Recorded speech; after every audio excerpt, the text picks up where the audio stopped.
और दोस्त लोग क्या हाल है? अगर आप लोग सीटेट की तैयारी कर रहे हो तो एक चीज़ मैं आपसे कहना चाहता हूँ कि बुक पढ़ने के साथ साथ उससे भी जो ज़्यादा ज़रूरी चीज़ है वो है प्रीवियस ईयर के पेपर सॉल्व करना। ठीक है, मैंने बहुत से पेपर सॉल्व करा के रखे हैं अपने चैनल टीचरीफाई पर, आप जाके वहाँ से देख सकते हैं। तो इसीलिए मैं आज कराने जा रहा हूँ जुलाई 2019 का पेपर 2 CDP, है ना, बाल विकास और शिक्षा शास्त्र का। आज मैं 30 क्वेश्चन सॉल्व कराने जा रहा हूँ और ये आपके लिए बहुत बहुत ज़्यादा इंपॉर्टेंट होने वाला है क्योंकि मैं साथ में समझाता भी जाऊँगा। ठीक है, तो चलो स्टार्ट करते हैं। तो पहले क्वेश्चन से स्टार्ट करते हैं। निम्नलिखित वर्णन को पढ़िए तथा कोहलबर्ग के नैतिक तर्क की अवस्था को पहचानिए। तो वर्णन पढ़ लेते हैं पहले। अंतःकरण के स्वचयनित नैतिक सिद्धांतों के द्वारा सही कार्य परिभाषित किया जाता है जो कानून एवं सामाजिक समझौते पर ध्यान दिए बिना संपूर्ण मानवता के लिए वैध होता है। ठीक है, तो कहने का मतलब क्या है कि कोई सही कार्य को परिभाषित करना है किसके द्वारा? पहली बात तो अंतःकरण से आ रहा है हमारे, ये सेल्फ से स्टार्ट हो रहा है, सेल्फ नैतिक सिद्धांत की बात हो रही है।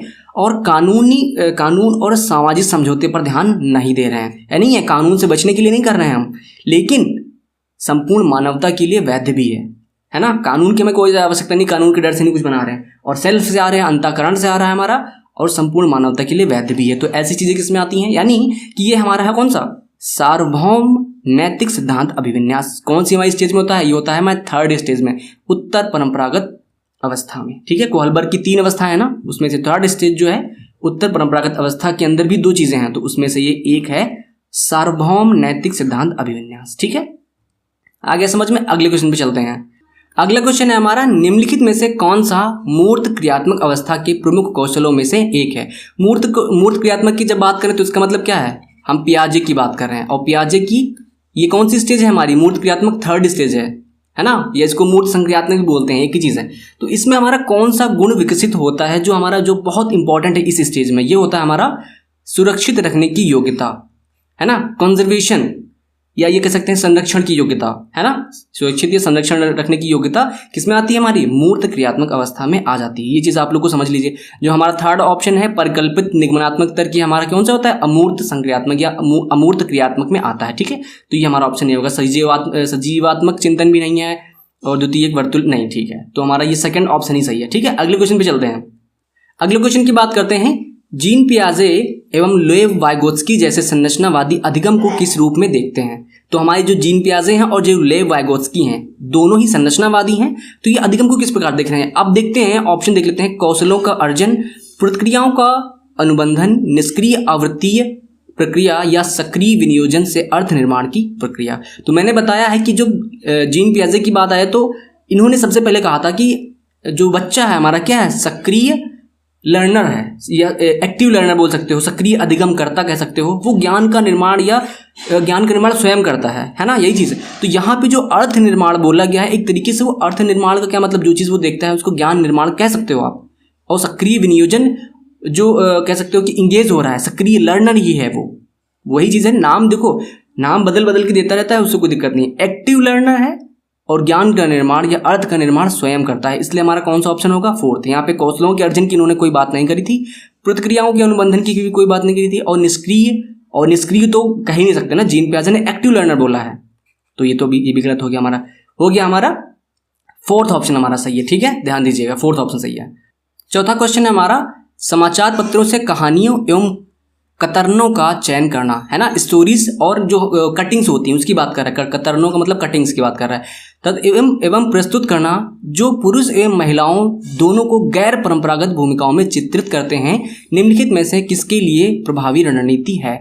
गैर परंपरागत की क्या बात कर रहे हैं? परंपरागत मतलब जो प्राचीन धारणाएं हमारी थी उसकी बात होती है, और गैर परंपरागत मतलब अब उन चीजों से हम अलग देखने की कोशिश कर रहे हैं। ठीक है, जो हमारी बिल्कुल प्राचीन जो भूमिकाएं नहीं है उनकी बात नहीं कर रहे हैं, अब उनको हम बदलने की कोशिश कर रहे हैं, है ना। तो वो हो गई गैर परंपरागत। अब इसका मतलब गैर परंपरागत भूमिकाओं को हम चित्रित कर रहे हैं, तो जो हमारी रूढ़ियां थी उसके अपोजिट काम करने की कोशिश कर रहे हैं, है ना। तो जैसे कि अगर स्टार्टिंग में हमारी क्या था कि हाँ पापा बाहर का काम करेंगे, मम्मी घर का काम करेंगी, तो ये हमारी क्या थी? परंपरागत भूमिका थी।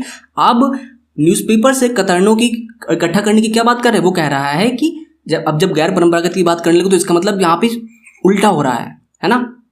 तो मतलब मम्मी जो है बाहर का काम कर रही हैं और पिताजी घर का काम कर रहे हैं, तो ये क्या होगा? हमारी गैर परंपरागत भूमिका हो गई। इस तरीके से थोड़ा समझने की कोशिश करिएगा, तब समझ में आता है। ठीक है, तो जब ऐसा करने लगे तो क्या होता है? ये लैंगिक या जेंडर पक्षपात को बढ़ाने की बात कर रही है? नहीं, ये तो भाई क्या है, गर्म परंपरागत भूमिकाओं की बात करने की, हम जो जेंडर पक्षपात है इसको कम कर रहे हैं, तो ये ऑप्शन हमारा गलत हो जाएगा। जेंडर स्थिरता को बढ़ाने की बात कर रहे हैं, जो हमारी जो कॉन्स्टेंसी है, जो कांस्टेंट हो गया जेंडर स्थिरता जो इस टाइम है अभी, क्या वैसे ही बनाने की कोशिश कर रहे हैं? नहीं, हम इसको बदलने की कोशिश कर रहे हैं, तो ये भी हमारा गलत हो जाएगा। रूढ़िवादी लैंगिक जेंडर भूमिकाओं को प्रोत्साहन देने के लिए, अब देखो प्रोत्साहन देने का मतलब क्या है, बढ़ाने की बात कर रहे हैं, तो क्या हम बढ़ाने की बात कर रहे हैं यहाँ पे? नहीं, तो ये भी कट हो जाएगा। अब बचेगा हमारा फोर्थ, यही सही होगा, देख लो। लैंगिक रूढ़ियों का सामना करने के लिए, है ना, ऐसी कटिंग्स, ऐसी स्टोरी जो है दिखाई जा रही हैं कि पहले ऐसा होता था, देखो आज ये लड़की आगे इतना बाहर निकल के आई है ना, तो वो क्या है, हम रूढ़ियों को खत्म कर रहे हैं, गैर परंपरागत भूमिकाओं को चित्रित करने की कोशिश कर रहे हैं, तो ये हमारा फोर्थ ऑप्शन ही सही होगा। ठीक है, थोड़ा वर्ड्स पे जाइए आप लोग, जब तक वर्ड्स का मतलब नहीं समझोगे केवल रटते रटते कुछ नहीं हो पाएगा। अगले क्वेश्चन पे चलते हैं। तो पांचवा क्वेश्चन हमारा है, निम्नलिखित में से कौन बच्चे के सामाजिकरण में एक महत्वपूर्ण भूमिका अदा करते हैं? तो देखो यार, मीडिया जो होती है वो भी अदा करती है, जो टीवी वगैरह हो गए, न्यूज़ चैनल हो गए, सब कुछ हो गया, मोबाइल हो गया, ये सब चीज़ें क्या है, मीडिया ही तो है। विद्यालय की बात करें भाई, सामाजिकरण में बहुत ज़्यादा इंपॉर्टेंट रोल है इनका। परिवार तो सबसे पहला सामाजिकरण का हमारा रोल वो होता है, स्थान है। पास पड़ोस, ठीक है, ये भी बहुत इंपॉर्टेंट, तो ये हमारे चारों हैं जो सारा सामाजिकरण हमारा करते हैं, तो हमारे फोर्थ ऑप्शन सही हो जाएगा। ठीक है, अगले क्वेश्चन पे चलते हैं। क्या कह रहा है कि हार्वर्ड गार्डनर के बहुबुद्धि सिद्धांत के अनुसार निम्नलिखित विशेषताओं से युक्त एक व्यक्ति की बुद्धि को किस प्रकार वर्गीकृत किया जा सकता है ना। यानी बहुबुद्धि सिद्धांत में उन्होंने बताया कि हर इंसान में अलग अलग प्रकार की बुद्धियां होती हैं, बहुत सी प्रकार की बुद्धियां होती हैं। ठीक है, तो अब ये बुद्धि पहचानिए, ये किस प्रकार की बुद्धि है, हमें ये पहचानना है। तो क्या विशेषता उन्होंने बताई? दूसरों की मनोदशा, स्वभाव, प्रेरणा तथा अभिप्राय को उचित तरीके से पता लगाने एवं प्रतिक्रिया करने की योग्यता। यानी एक इंसान है, वो दूसरों के बारे में उसकी क्या मनोदशा इस टाइम है, उसका स्वभाव क्या है, उसकी प्रेरणा है, ये सब चीज़ें क्या है, वो देख के पहचान जाता है और उस पर कुछ ना कुछ प्रतिक्रिया या कमेंट दे सकता है कि हाँ ये इंसान अभी ये सोच रहा है, या ये किस माइंड का इंसान है ना। तो ये सब कौन कर सकता है? प्रकृतिवादी, यहाँ पे प्रकृति की कोई बात नहीं है। अंतरवैयक्तिक, अंतरा की बात करते हैं, तो हम अंतरा मतलब अंदर की बात करें, इनर की बात करते हैं। ठीक है, अंतरा, थोड़ा वर्ड समझने, अंतर और अंतरा में बहुत बड़ा डिफरेंस है। अंतरा मतलब हम इनर की बात कर रहे हैं, अपने स्वयं अंदर की बात कर रहे हैं, है ना, सेल्फ की बात हो रही है। ठीक है, अंतरावैयक्तिक। अब जब हम अंतरवैयक्तिक की बात करते हैं तो यह हो जाता है, ये इनर होता है, ये इंटर बोल सकते हैं इसको। इंटर मतलब दो इंसानों के बीच की बात हो रही है ना, दो इंसानों की। तो यहाँ पे यही तो हो रहा है, यही हो रहा है यहाँ पे। देखो, अंतरवैयक्तिक मतलब दूसरे के, हम हैं, जैसे आपके मन की बात समझना चाहूँ, आपकी मनोदशा बता दूं मैं कि आपका स्वभाव कैसा, आप किस प्रकार से, ठीक है, जो भी चीज़ें हैं, तो वो अंतरावैयक्तिक हो जाएगा। यहाँ पे वही चीज़ हो रही, तो हमारा थर्ड ऑप्शन सही होगा। नैदानिक की बात यहाँ पे नहीं होगी, थोड़ा सा बच्चे कंफ्यूज हो सकते हैं, क्योंकि नैदानिक में क्या होता है, हम दूसरे की जो कार्य है उसको हम समझने की कोशिश करते हैं, बिल्कुल सही बात है, लेकिन उस पर हम सुझाव देते हैं इस प्रकार के कि आपको इसमें ये चीज़ इंप्रूव करनी है। ठीक है, हम उसकी मनोदशा नहीं, उसके कार्य को देख के हम समझने की कोशिश करते हैं कि वो कहाँ पे प्रॉब्लम फेस कर रहा है। लेकिन यहाँ पे क्या हो रहा है, वो वैसी कोई कंडीशन नहीं आ रही है। ठीक है, इसलिए हमारा नैदानिक नहीं होगा। सातवां क्वेश्चन क्या कह रहा है, बच्चों के मूल्यांकन के लिए निम्नलिखित में से कौन से कारण होने चाहिए? तो जो कारण होने चाहिए वही हमें टिक करने, देख लेते हैं। पहला कौन सा कारण हो सकता है, बच्चों को गैर उपलब्धि वाले, निम्न उपलब्धि वाले, औसत और उच्च उपलब्धि वाले के रूप में अलग करना या नाम देना। तो ये कर सकता है क्या टीचर को यही तो नहीं करना होता यार, हमें कैटेगराइज नहीं करना है कि तुम अच्छे हो, तुम एवरेज हो, तुम बहुत अच्छे हो, तुम बहुत बेकार हो। ये सब चीज़ें हमें नहीं करनी होती हैं, ये हमारा कट जाएगा। मूल्यांकन में कभी भी ऐसा नहीं करते हैं। ठीक है, तो ऐसे ऑप्शन जहाँ भी आए कट कर दिया करो। कक्षा में शिक्षण अधिगम प्रक्रियाओं में सुधार करना, भाई मूल्यांकन का सबसे बड़ा यही कार्य है कि पहले तो पता करो कि कहाँ पे प्रॉब्लम आ रही, बच्चा क्या सीख रहा है, क्या नहीं सीख पाया, और फिर उसमें सुधार करो। ये सबसे ज़्यादा इंपॉर्टेंट चीज़ होती है मूल्यांकन में। ठीक है, समय के साथ बच्चों में होने वाले अधिगम परिवर्तनों एवं प्रगति के बारे में पता लगाना, ये भी बात है, ये भी इंपॉर्टेंट चीज़ है कि भाई एग्जाम कराते हैं कभी कभी हम छोटे छोटे, या ऐसे ही समझने की, जो डेली बेस पे समझने की कोशिश करते हैं बच्चा कहाँ पे दिक्कत कर रहा है, कहाँ पे उसको समझ में नहीं आ रहा है। तो ये सब क्या है, मूल्यांकन के अंदर की बात है। बच्चे की क्षमताओं, संभावनाओं, सशक्त पक्षों एवं चुनौतीपूर्ण पक्षों के बारे में माता पिता के साथ चर्चा करना। बच्चे की क्या क्षमताएं हैं, क्या संभावना है आगे बढ़ने की, किस फील्ड में अच्छा कर सकता है, ये सब चीज़ों के बारे में किससे चर्चा करते हैं। कोई भी कहीं पे चुनौती आ रही है शिक्षक को या किसी बच्चे को चुनौती समझने की बात हो रही, तो वो किससे बात करेंगे? टीचर माता पिता से डिस्कस करता है, पेरेंट्स मीटिंग समझ लो आप लोग। तो क्या है, तो ये 3 चीज़ें बहुत ज़्यादा इंपॉर्टेंट हैं हमारी, सेकेंड, थर्ड और फोर्थ। ठीक है, तो यही हमारा ऑप्शन सही होगा। अब देख लेते हैं कौन सा है, second, third, fourth. Third option हमारा सही है। ठीक है, चलो अगले क्वेश्चन पे चलते हैं। 8वां क्वेश्चन कह रहा है कि निम्नलिखित में से कौन सा प्रगतिशील शिक्षा की अवधारणा के बारे में प्रमुख है। ठीक है, तो ऑप्शन पढ़ते हैं पहले। पाठ्य पुस्तकीय केंद्रित अधिगम। देखो, पाठ्य पुस्तकीय केंद्रित अधिगम जो होता है किसी में भी मतलब सही नहीं होता है, किसी भी अधिगम में, चाहे जो भी अवधारणा हमारी शिक्षा की हो, सही नहीं होता है। ठीक है, बाल केंद्रित की हम आजकल बात कर रहे हैं काफ़ी टाइम से। ठीक है, तो ये हमारा कट जाएगा। प्रत्येक बच्चे की क्षमता एवं संभावना में विश्वास करना। तो भाई कोई भी शिक्षा हो, सब में यही होता है। प्रगतिशील शिक्षा में जो सबसे ज़्यादा इंपॉर्टेंट है कि हमें ये समझना चाहिए, एक टीचर को तो हमेशा ये समझना चाहिए कि बच्चे के अंदर क्षमताएं हैं सीखने की और वो सीख सकता है। हमें ये विश्वास करना होता है, बच्चा चाहे जैसा हो। ठीक है, हमें ये विश्वास रखना होता है कि बच्चे के अंदर क्षमताएं हैं सीखने की और वो सीख सकता है।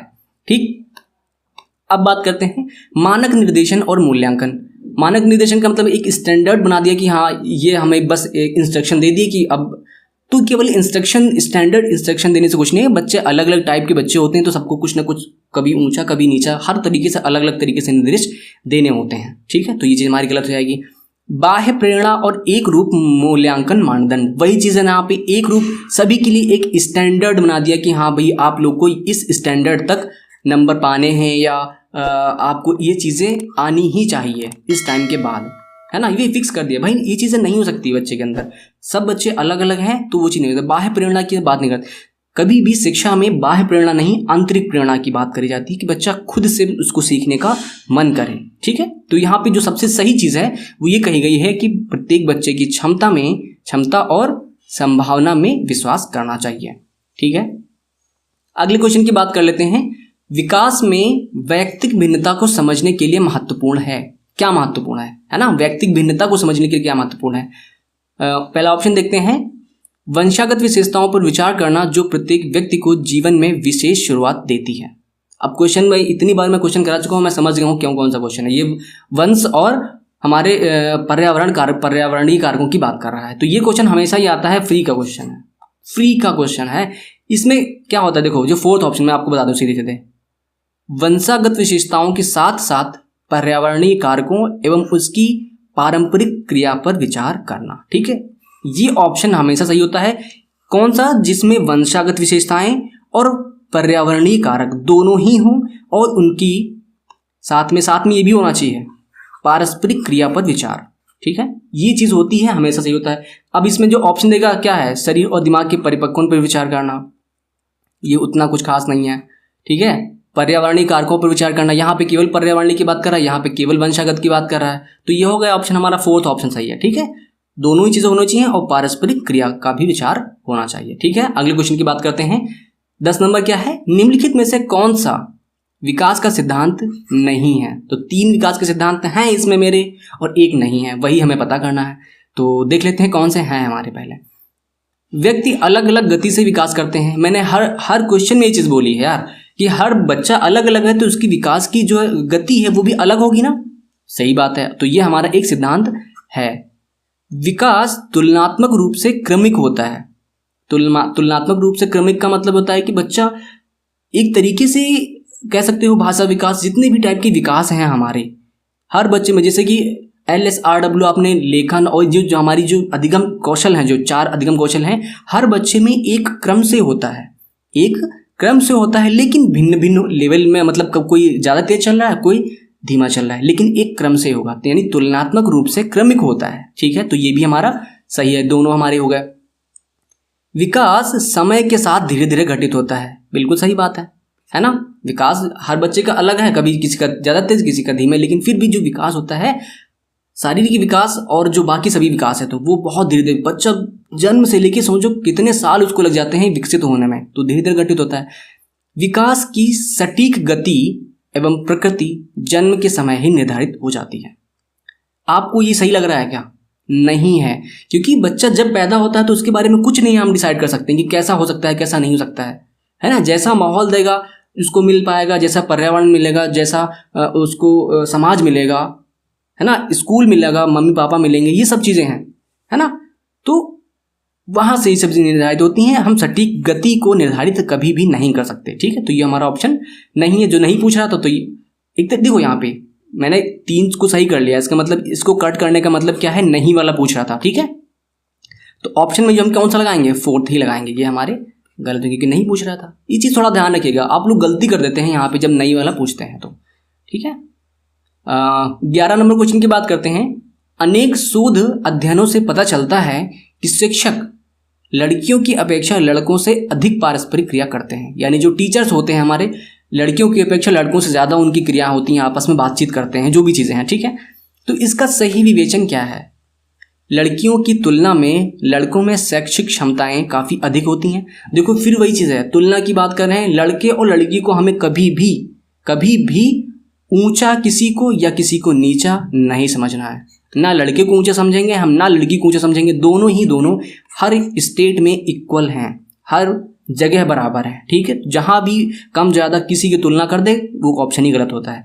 यहाँ पे क्या कह रहे हैं, लड़कियों की तुलना में लड़कों में शैक्षिक क्षमताएं काफ़ी अधिक होती हैं, गलत, कुछ सुनने की जरूरत ही नहीं आगे। लड़कियों की तुलना में लड़कों को अधिक अवधान की आवश्यकता होती है, नहीं, सबको बराबर अवधान की आवश्यकता होती है। यह शिक्षण में लिंग पक्षपात का एक उदाहरण है। चलिए अभी इसको देखते हैं। कक्षा में लड़कियों की तुलना में लड़कों को अधिक आसानी से नियंत्रित किया जा सकता है, फिर काट दो, वही चीज़ है, तुलना कर रहे हैं, कह रहे हैं कि लड़कियों को जो है जल्दी हम कंट्रोल कर सकते हैं, लड़कों को नहीं कर सकते हैं। ये भाई ये कौन सी बात हुई, नहीं। तो अब हमारा बचा कौन सा, यह शिक्षण में लिंग पक्षपात का एक उदाहरण है। बिल्कुल सही बात है। जब टीचर केवल लड़कों से ही बात करे, लड़कों से ही क्वेश्चन पूछे, लड़कों के ही ढंग से समझाए, लड़कों की सीट के सामने खड़ा हो, तो ये क्या है, ये लिंग पक्षपात है, ठीक है। समझ आइए, यही ऑप्शन हमारा सही है। अगले क्वेश्चन पे चलते हैं, ठीक है। सुनते जाइए, बस बहुत ज़्यादा दिमाग लगाने की जरूरत नहीं है। जो बताऊं ये सही है तो वो सही है, वो चीज़ आप दिमाग में बैठा लीजिए। जो आप लोग हमेशा कहते हैं कि सर पॉजिटिव चीज़ें बता दीजिए, निगेटिव चीज़ें बता दीजिए, है ना, वो यही चीज़ें हैं। क्वेश्चन से ही सब सामने क्वेश्चन करेंगे ना तो समझ में आता है। 12वां नंबर क्वेश्चन की बात करते हैं। एक समस्या को मूल एवं अपसारी समाधानों के साथ करने की योग्यता निम्नलिखित में से किसकी एक प्राथमिक विशेषता है। देखो मैं हमेशा क्या करता हूँ यार, हिंदी का प्रयोग करता हूँ पूरी तरह से, ठीक है। देखो यहाँ पे मूल की बात कर रहा है, अपसारी की बात कर रहा है। अपसारी क्या होते हैं, जो एक बिंदु से फैलें, यानी विचार फैल रहे हैं, एक तरीके से आप ये कह सकते हो विचार बहुत जगह जाएं जिसके, उसकी बात कर रहा है, ठीक है। तो किसकी विशेषता है, प्राथमिक विशेषता की, अहम केंद्रित बच्चों की। जो अहम केंद्रित ईगो है, ईगो जिन बच्चों में है वो क्या इस तरीके से सोच पाएंगे, है ना। अपसारी चिंतन कर सकते हैं क्या, वो कभी नहीं कर सकते। वो अपने में ही बस हम हैं तो हम ही हैं, ऐसी चीज़ सोचते हैं। वो बच्चे कुछ नहीं कर सकते हैं, है ना, मतलब अच्छे से विचार सोच नहीं सकते हैं। क्षतिग्रस्त बच्चों की बात करें तो वो तो क्षतिग्रस्त बच्चे हैं ही, तो उनमें उतना ज़्यादा नहीं होता है। तो बात करते हैं सृजनात्मक बच्चों की, ठीक है। ये हो सकता है सृजनात्मक बच्चे, सबको पता है। आप यहाँ देखिए क्या है, 4th ऑप्शन, अधिगम अशक्तता। अधिगम की अशक्तता उनमें है तो वो भी उतना ज़्यादा नहीं सोच पाएंगे। अब जो हमारा ऑप्शन बचता है सृजनात्मक बच्चे। सृजनात्मक बच्चों की सबसे बड़ी पहचान यही है कि नई वस्तुओं का सृजन करने के लिए उनको नए विचार भी चाहिए होते हैं। और नए विचार कहाँ से आएंगे, जब वो बच्चा बहुत सी चीज़ों के बारे में सोचेगा, नए विचार उसके माइंड में आते रहेंगे। ये नहीं अपसारी चिंतन है वो उसका, ठीक है। तो इस प्रकार से हमारा ये सृजनशील बच्चों की बात जो एक विशेषता है, ठीक है। अगले क्वेश्चन की बात करते हैं। 13 नंबर क्या है, दृश्य रूप से बाधित। ध्यान दो, दृश्य रूप से बाधित विद्यार्थियों के साथ कार्य करते समय एक शिक्षक को किस प्रकार के अनुदेशन या अनुकूलन करना चाहिए। यानी कि दृश्य बाधित बच्चे हैं तो टीचर क्या करेगा, ऑब्वियस सी बात है, सिंपल सी बात है, यही पूछ रहा है। स्पष्ट रूप से बोलना तथा छूकर महसूस करने वाली सामग्रियों का अधिक मात्रा में प्रयोग करना। भाई सीधी सी बात है, बच्चा अगर देख नहीं पा रहा तो वो सुन के करेगा ना, कान तो उसके काम कर रहे हैं ना। भाई तेज से बोलोगे स्पष्ट रूप से सुन पाएगा, और जो चीज़ें छूने वाली वो छूकर वो समझ जाएगी कि हाँ कहाँ चलना है, क्या हमारी बुक है या कोई भी चीज़ है, पेन कलम जो भी चीज़ है वो समझ सकता है। या ब्रेल लिपि की बात कर रहा हूँ मेनली मैं, ब्रेल लिपि की, ठीक है। तो वो चीज़ बच्चे के लिए हो जाएगी। कई प्रकार की दृश्य प्रस्तुतियों की बात है, कट हो जाएगा। भाई दृश्य क्या है, दृश्य रूप से बाधित तो है ही है वो।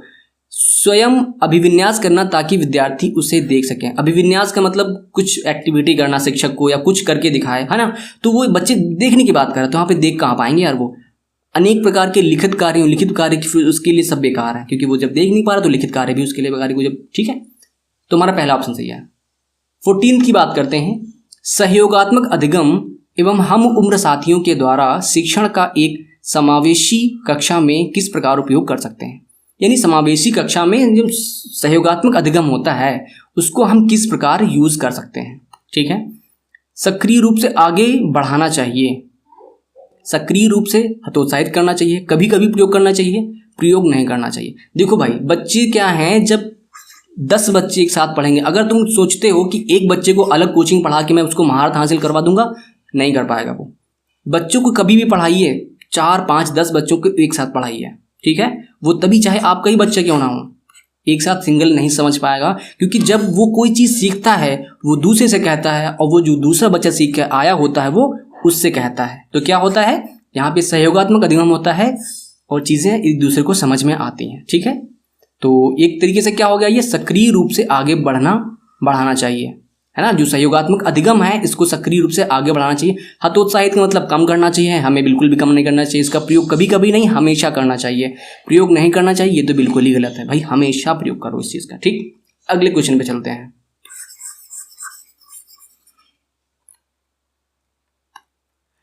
15 नंबर क्वेश्चन कह रहा है कि निम्नलिखित में से कौन सा समावेशी कक्षा में सबसे अधिक महत्वपूर्ण है। समावेशी कक्षा बहुत इंपॉर्टेंट है यार, देखो हर क्वेश्चन में आ रहा है। एक रूप निर्देश, एक रूप मतलब सब बच्चों के लिए एक ही चीज़।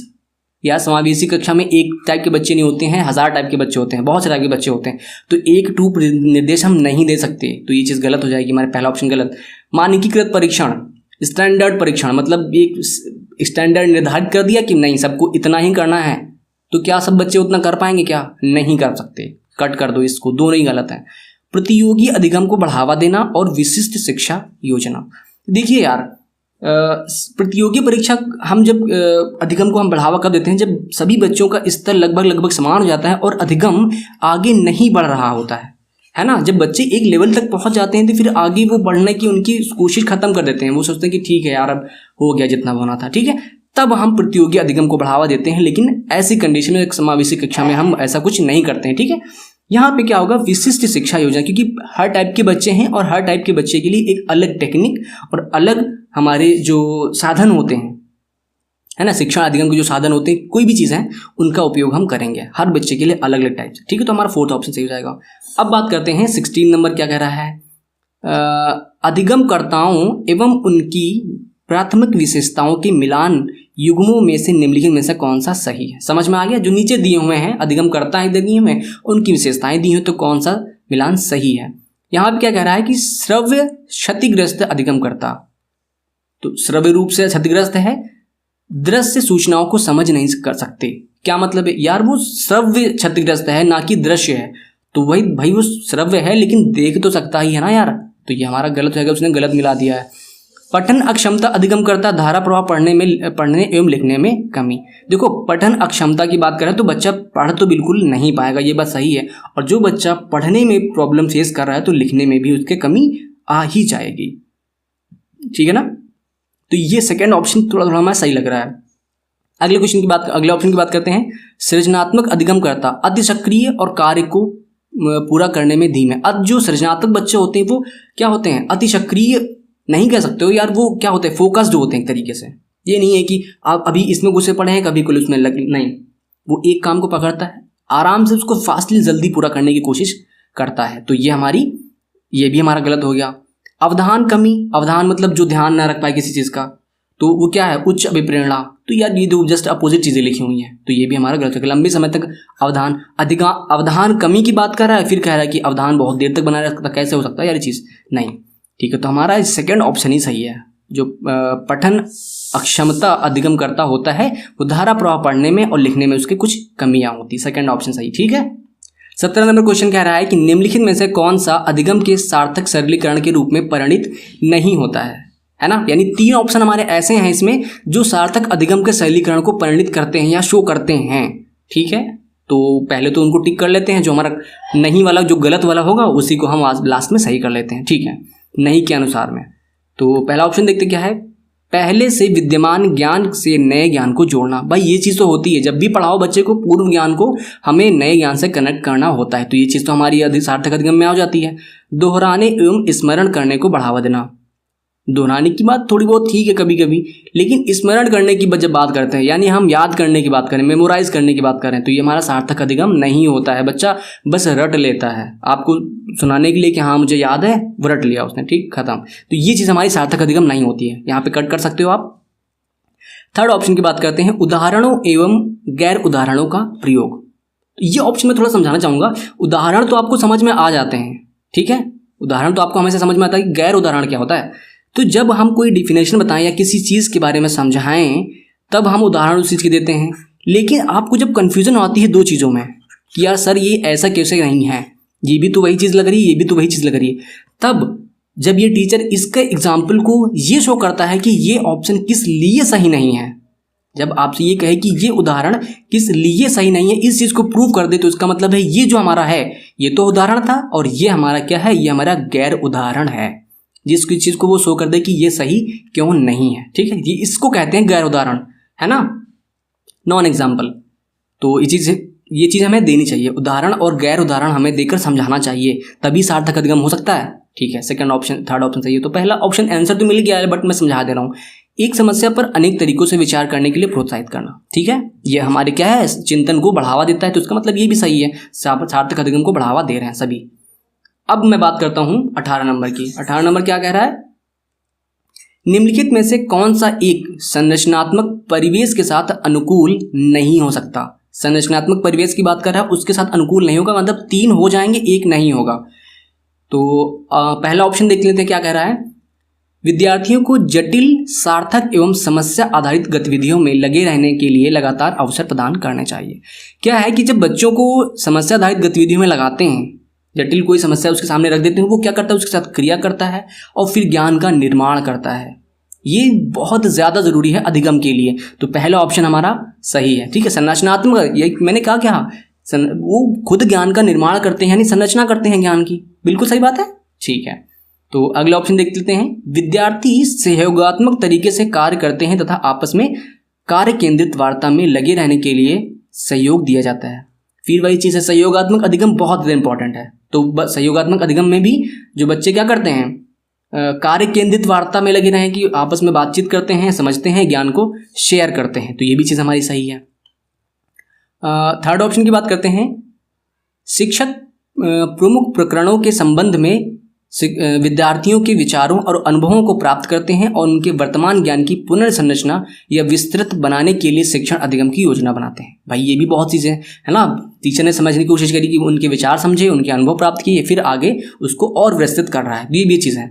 जो फोर्थ ऑप्शन हमारा है, अध्यापक विशिष्ट सत्रावसान मूल्यांकन रणनीतियों को लागू करते हैं तथा प्रक्रियाओं के बजाय प्रदर्शन पर फीडबैक देते हैं। ठीक है, मैं इसको थोड़ा इलेबोरेट करता हूँ। देखो, एक तो बात कर रहा है कि विशिष्ट सत्रावसान मूल्यांकन, यानी पूरा सेशन खत्म हो गया उसके बाद मूल्यांकन कर रहा है, तो ये चीज़ गलत है कि समेटिव असेसमेंट कर रहा है। समेटिव असेसमेंट के साथ साथ में फॉर्मेटिव असेसमेंट, यानी लर्निंग के टाइम, जब बच्चे को पढ़ा रहे हो उस टाइम भी हमारा मूल्यांकन सबसे ज़्यादा जरूरी होता है। ठीक है, फिर बात कर रहा है कि प्रक्रियाओं, जो प्रोसेस, जो बच्चे किस तरह से सीख रहे थे, इस चीज़ पर वो ध्यान नहीं दे रहा है। वो लास्ट में जो हमारा जो हमारे रिजल्ट आ गए, रिजल्ट पे वो फीडबैक दे रहा है कि हाँ बेटा तुम बहुत अच्छे, तुम बहुत बेकार, इस तरीके का, तुमने बहुत अच्छा लर्न किया, तुमने बहुत अच्छा लर्न नहीं किया, तुमने गलती कर दी पढ़ाने में। तो ये सब चीज़ें यार टीचर को गलत है ना। हमेशा मूल्यांकन करो और जो प्रोसेस हो रही है, बच्चा कैसे सीख रहा है, इस पर ध्यान देने की जरूरत होती है। आ गया समझ में? उसने क्या पूछा था, क्वेश्चन फिर से पढ़ो, एक संरचनात्मक परिवेश के साथ अनुकूल नहीं हो सकता, तो हमारा फोर्थ अनुकूल नहीं हो सकता, फोर्थ ऑप्शन। ठीक है, 19 नंबर क्वेश्चन की बात करते हैं, एक शिक्षक को विद्यार्थियों को डैश निर्धारित करने के लिए प्रोत्साहित करना चाहिए बजाय डैश के, किसके, यानी किस चीज़ के लिए प्रोत्साहित करना चाहिए बजाय किसके।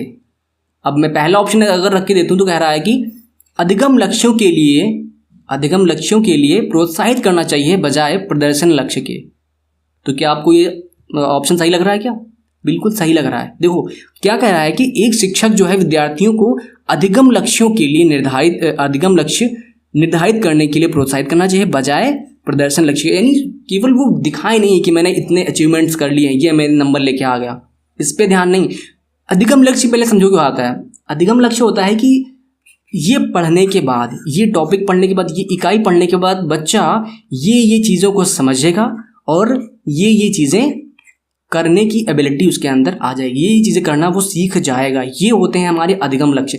और जो हमारे प्रदर्शन लक्ष्य होते हैं वो हम डायरेक्टली कह सकते हैं कि जो हमारा सबसे लास्ट में निकलता है आउटकम नहीं कहेंगे, रिजल्ट कह सकते हैं डायरेक्टली ना, रिजल्ट की बात कर रहा है। तो हमें प्रदर्शन पे बात नहीं करना है, अधिगम लक्ष्यों की बात करना है। तो पहला ही ऑप्शन हमारा सही है, क्योंकि अगर हम यहाँ पे बात करते हैं, सेकंड ऑप्शन रख के देख लेते हैं। एक शिक्षक को विद्यार्थियों को प्रदर्शन लक्ष्य को प्रोत्साहित करना चाहिए, प्रदर्शन लक्ष्य को प्रोत्साहित नहीं करना है, गलत हो जाएगा। असफलता से बचने, ये तीनों ऑप्शन है, आप सभी को रख के देख लीजिए, पहला ही ऑप्शन बेस्ट है। ठीक है, चलिए अगले क्वेश्चन पे चलते हैं।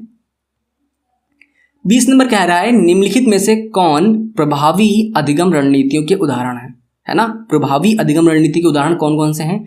लक्ष्य एवं समय सारणी निर्धारित करना। ठीक है, थोड़ा सही लग रहा है यार, समय सारणी होनी चाहिए, लक्ष्य हमारी होनी चाहिए कि हमें क्या प्राप्त करना है, ये तो पता ही होना चाहिए। ठीक है, संगठनात्मक चार्टों एवं अवधारणात्मक नक्शे बनाना। तो संगठनात्मक चार्ट की अगर बात करूं मैं, अवधारणात्मक चार्ट क्या होते हैं आपको पता है? अवधारणात्मक चार्ट में बता देंगे होता है, इसको बोलते हैं कॉन्सेप्ट मैप, है ना। कॉन्सेप्ट मैप क्या होते हैं यार, जैसे कि कोई एक चीज़ हमने एक टॉपिक पढ़ाया, उससे रिलेटेड टॉपिक होते हैं, अलग अलग टॉपिक्स को पढ़ते जाते हैं, फिर क्या करते हैं उनको हम कनेक्ट करते जाते हैं। अच्छा ये ऐसे होता था, ये इससे कनेक्ट है, ये इससे कनेक्ट है, तो ये जो हम चीज़ बनाते हैं इसको क्या बोलते हैं? कॉन्सेप्ट मैप बोलते हैं, या अवधारणात्मक नक्शे बोलते हैं। तो ये चीज़ों को समझने के लिए बहुत ज़्यादा इंपॉर्टेंट होती है कॉन्सेप्ट मैप। ठीक है, तो ये भी हमारा सही है। मैंने अभी बताया था उदाहरणों एवं गैर उदाहरणों के बारे में ये सोचना चाहिए, बिल्कुल सोचना चाहिए। तो मैंने अभी बताया था गैर उदाहरण क्या होता है, ये भी सही है। हम उम्र साथियों को समझाना, यानी कि सहयोगात्मक अधिगम की बात कर रहे हैं। जब हमको कोई चीज़ आती है, मैं उसको समझाऊंगा, वो अपनी चीज़ हमको देगा, सब चीज़ें समझ में आ जाएंगी। ठीक है, स्वयं से प्रश्न करना, ये भी बहुत चारों ये 5 जो चीज़ें नहीं हैं, ये चीज़ें 5 बहुत इंपॉर्टेंट है, पॉजिटिव हैं, याद कर लो, ये चीज़ें हमेशा सही होती हैं। ठीक, तो हमारा फोर्थ ऑप्शन सही हो जाएगा, क्योंकि इसमें चारों ऑप्शन दिए हैं। 21 नंबर क्वेश्चन की बात करते हैं, इनमें से कौन सा बाह्य अभिप्रेरणा का उदाहरण है? ठीक है, मैं इसको एग्जाम्पल सुनना चाहता हूँ। जैसे कि मैं हूँ, अपनी बात करूँ मैं, तो अगर मैं वीडियोस बना रहा हूँ आप लोग के लिए, केवल लाइक्स के लिए और सब्सक्राइबर्स के लिए बनाऊँ कि मुझे लाइक्स मिलेंगे तो ही मैं वीडियो बनाऊँगा, वरना नहीं बनाने वाला मैं। ठीक है, अगर मुझे लाइक्स मिलेंगे इतने, मेरे सब्सक्राइबर बढ़ेंगे डेली तो ही मैं काम करूँगा, वरना नहीं करूँगा। तो अगर मैं ऐसा करता हूँ तो ये क्या है? बाह्य प्रेरणा की बात हो रही है हमारे। ठीक है, अगर मैं सोचूँ ठीक है मुझे लाइक्स मिले या ना मिले, लोगों को फ़ायदा होना चाहिए, और मुझे अंदर से ये मन में आए कि हाँ मैं लोगों की हेल्प कर रहा हूँ और मैं लोगों को समझाने की कोशिश कर रहा हूँ। ठीक है, तो ये हमारे अंदर की इच्छा है ना, ये आंतरिक अभिप्रेरणा है कि मैं लोगों की सहायता करना चाहता हूँ। ठीक है, मैं इसलिए वीडियोस बनाता हूँ। तो ये हमारी हो जाएगी हमारी आंतरिक अभिप्रेरणा। ठीक है, अब तो डिफरेंस समझ में आ गया होगा।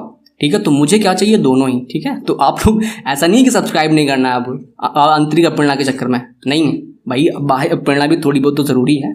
तो आप लोग यार इसी के साथ में सब्सक्राइब जरूर कर दीजिएगा। ठीक है, चलिए अब ऑप्शन की बात कर लेता हूँ। मैं अपना गृह कार्य करना पसंद करती हूँ क्योंकि यह मुझे बहुत आनंददायक है। ठीक है, तो उसको आनंद आ रहा है, तो इसका मतलब क्या है? वो सेल्फ उसके अंदर जो मोटिवेशन है। ठीक है, तो ये हो गई हमारा गलत हो जाएगा ना, क्योंकि बाह्य अभिप्रेरणा पूछ रहा है ना, तो ये हमारा गलत हो जाएगा। मैं बहुत अधिक सीखती हूँ जब मैं अपना गृह कार्य करती हूँ, तो वो भी सेल्फ की बात हो गई, सेल्फ मोटिवेशन की बात हो गई।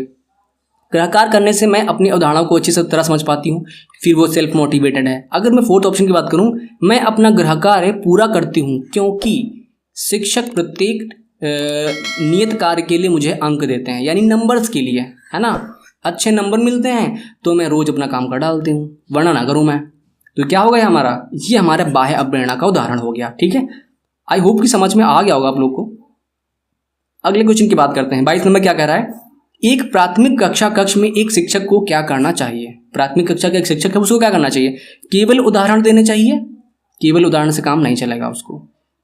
केवल गैर उदाहरण देने चाहिए? नहीं, उदाहरण एवं गैर उदाहरण दोनों देने चाहिए। उदाहरण और गैर उदाहरण दोनों नहीं देना चाहिए। तो भाई नहीं देना चाहिए तो बिल्कुल ही गलत हो गया। जो मैं थर्ड ऑप्शन की बात कर रहा हूँ, उदाहरण और गैर उदाहरण दोनों देने चाहिए, मैंने वही चीज़ बताई थी आप लोगों से कि पहले एक एग्जाम्पल दो कि ये चीज़ सही है। हाँ, जैसे मैं संज्ञा की अगर परिभाषा बताऊं तो संज्ञा की परिभाषा में परिभाषा बताई, मैंने एक एग्जाम्पल दे दिया, लेकिन बच्चा कभी कभी कंफ्यूज होने लगता है कि सर ये क्यों नहीं है, ये भी तो एक संज्ञा का उदाहरण है। लेकिन तब आप उस उदाहरण को अजीब तरीके से, कुछ अलग तरीके से समझाएंगे कि बेटा नहीं, ये चीज़ सही नहीं है इस रीज़न से। जब वो चीज़ समझा दें कि ये कि इसलिए सही नहीं है, तो वो क्या है, वो गैर उदाहरण। तो हमें दोनों तरीके से समझाना चाहिए बच्चे को, तो बहुत अच्छी तरीके से समझ पाएगा। आ गया समझ में ना? तो हमारा थर्ड ऑप्शन सही है। अब मैं बात कर रहा हूँ 23rd क्वेश्चन की। क्या कह रहा है, निम्नलिखित रणनीतियों में से कौन सी बच्चों में अर्थ निर्माण को बढ़ावा देगी, है ना। अर्थ निर्माण, जो चीज़ें सीख पाए, मतलब एक तरीके से मैं कह दूँ ज्ञान निर्माण, है ना।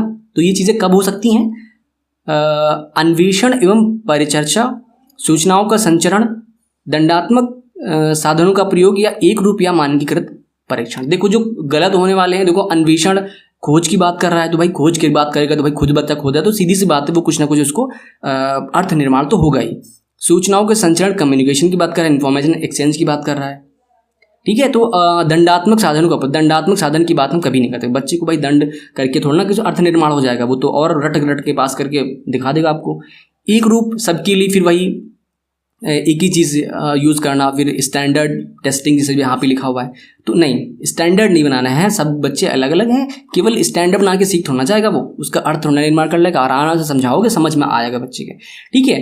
तो यहाँ पे जो बात कर रहा हूँ मैं, सूचना का संचरण, जो बेस्ट ऑप्शन है, हम लोग को ऑप्शन यहाँ पे क्या होता है, गलत सही नहीं चुनना होता है, जो बेस्ट ऑप्शन होता है वो चुनना होता है। कभी भी आप ऊपर देखिए जो निर्देश दिया होता है, यही लिखा होता है कि सबसे जो बेस्ट उचित ऑप्शन हो उसको चूज करिए, ठीक। तो यहाँ पे जो क्या होता है, अन्वेषण एवं परिचर्चा की जब बात करते हैं तो हमारा ज्ञान का अर्थ का निर्माण होता है, ठीक है। अन्वेषण यानी खोज, और परिचर्चा मतलब एक दूसरे से डिस्कस करना। हो गया 23rd का पहला। 24 नंबर क्वेश्चन की बात करते हैं, बच्चों की गलतियां एवं भ्रांत धारणाएं मिसकॉन्सेप्शन जो होते हैं, बच्चों की गलतियां, मेन चीज समझो ना, बच्चों की गलतियां जो होती हैं वो क्या, आगे डैश लिखा हुआ तो देख लेते हैं क्या कह रहा है। शिक्षण अधिगम प्रक्रिया में एक महत्वपूर्ण कदम है, तो इसको मैं थोड़ा अभी रखता हूँ समझाने के लिए। सेकंड ऑप्शन की बात करते हैं, शिक्षण अधिगम प्रक्रिया के लिए एक रुकावट एवं विघ्न है। नहीं, देखो क्या होता है कि जब बच्चे गलतियां करते हैं, आज गलती करी किसी चीज में, तो बच्चे कुछ सीखे ना सीखे, कम से कम एक, जैसे मैं आपसे बोलूं कि मल्टीप्लाई करना उन बच्चों को है, ठीक है। मल्टीप्लाई करने को क्वेश्चन दिया, मल्टीप्लाई किया और कुछ अलग टेक्निक लगाई उन्होंने अपनी तरीके से, लेकिन वो गलत निकल गई, सही क्वेश्चन नहीं आया, आपने बताया कि चीज़ गलत है, तो बच्चे कम से कम इतना सीख गए, इस गलती से भी वो ये समझ गए कि भाई इस गुणा के सवाल में ये टेक्निक तो नहीं लगने वाली, अब ये टेक्निक नहीं लगने वाली, ये तो सीख गए ना। तो ये क्या है भाई, गलती से सीखना। हमेशा हम लोग हमेशा टीचर्स, माँ बाप हमेशा कहते हैं कि भाई जब गलती करोगे तभी सीखोगे, है ना। हम लोग के साइड एक कहते हैं कि यार जब तक साइकिल से गिरोगे नहीं, जो छोटी बड़ी साइकिल आती थी हम लोग को सीखने के लिए, तो कहते थे कि जब तक गिरोगे नहीं तब तक सीख नहीं पाओगे, है ना। जब तक गलती नहीं करोगे तब तक सीख नहीं पाओगे, वही चीज़ है, गलतियों से सीखते हैं। तो इसका मतलब पहला ऑप्शन ही हमारा सही हो जाएगा, शिक्षण अधिगम प्रक्रिया में एक महत्वपूर्ण कदम है, ठीक है। बाकी ऑप्शन हमारे सब गलत हो जाएंगे, देख लो। शिक्षण अधिगम की प्रक्रिया में अनदेखी करना चाहिए, अनदेखी नहीं करना चाहिए टीचर को। भाई बच्चे ने गलती करी तो कहीं ना कहीं उसको ये समझना चाहिए कि मेरे कहीं ना कहीं समझाने में भी त्रुटि हो सकती है, कि बच्चे क्यों नहीं समझ पाए, उतना प्रभावी ढंग से मैं पढ़ा नहीं पा रहा हूँ, ठीक है। आया समझ में। चलिए फोर्थ ऑप्शन की बात कर लेते हैं, सूचित करती हैं कि बच्चों की क्षमताएं वयस्कों की तुलना में बहुत निम्न स्तर की हैं। नहीं, ऐसा कुछ नहीं है, बच्चा अपने लेवल पे जिस उम्र का है वो उस हिसाब से बहुत अच्छा कर रहा होता है, ठीक है। आपकी उम्र ज़्यादा हो गई लेकिन उस बच्चे की उम्र के हिसाब से वो बहुत अच्छा कर रहा होता है, ठीक है। तो हमारा पहला ऑप्शन सही है, बाकी सब गलत हो जाएंगे। 25 नंबर क्वेश्चन क्या है, संरचनात्मक ढांचे में बच्चे को किस रूप में देखा जाता है। देखो यार कितने क्वेश्चन आ चुके हैं संरचनात्मक ढांचे के, बहुत से क्वेश्चन आ चुके हैं ना, बार बार वही बात आ रही है। लघु वयस्क के रूप में जो सभी पक्षों जैसे आकार, संज्ञान, संवेग में वयस्क की तुलना में कम है। तो बच्चा लघु वयस्क है जो हमसे कम है क्या, नहीं, कम नहीं है यार, वही चीज़ मैं बता रहा हूँ पिछले क्वेश्चन में भी। बच्चा अपनी उम्र के अनुसार 10 साल का है तो वो बहुत अच्छा कर रहा होता है, अगर हम 25 साल के हैं तो हम अपने हिसाब से अच्छा कर रहे हैं, ठीक है ना। तो हमारी उसकी कोई तुलना नहीं है। अगले ऑप्शन की बात करते हैं, कोरी पटिया या खाली स्लेट जिसके जीवन को अनुभव के द्वारा पूर्ण रूप दिया जा सकता है। देखो एक जो है हमारे शिक्षा मनोवैज्ञानिक है, उन्होंने एक चीज़ कही कि बच्चा जो है का दिमाग जो होता है खाली स्लेट हो जाता है, ठीक है। वो लेकिन संरचनात्मक ढांचे से संबंधित नहीं। संरचनात्मक ढांचे में बच्चे को क्या बोला गया है कि अभी बताता हूँ, सक्रिय अधिगम करता है ना, संरचनात्मक, जीन प्याजे ने बोला। अब यहाँ पे देखो थर्ड ऑप्शन क्या कह रहा है कि ये ऑप्शन हमारा गलत हो जाएगा ना, तो ये भी गलत हो जाएगा। इस रूप में देखते हैं तो ये भी कम भी नहीं है हमसे और वो खाली स्लेट भी नहीं है। एक निष्क्रिय प्राणी है? नहीं, एक्टिव लर्नर होता है यार संरचनात्मक, मैंने वही बताया बार बार, जिसे अनुबंधन के द्वारा किसी भी रूप दिया जा सकता है, ढाला सकता है। नहीं, वो खुद निर्माण करता है ज्ञान का, ये ध्यान रखना।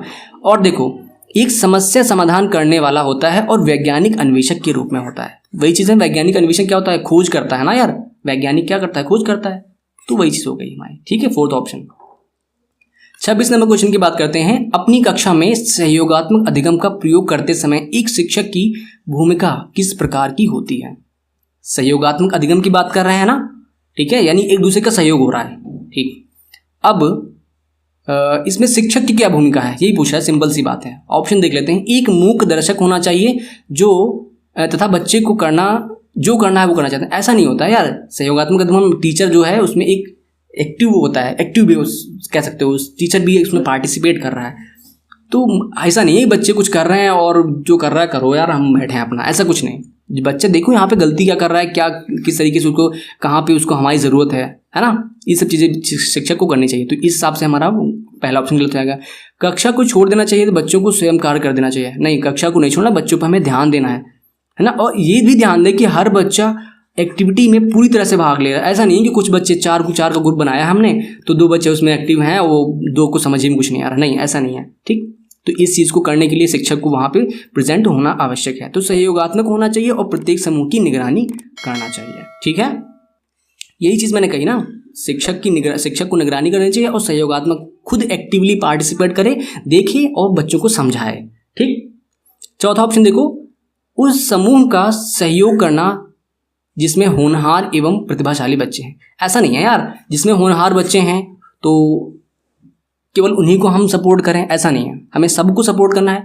ये हो सकता है कि होनहार बच्चे तो वो अच्छे तरीके से खुद कर सकते हैं, लेकिन जो बच्चे नहीं हैं उनको तो ज़्यादा हमारी ज़रूरत है ना।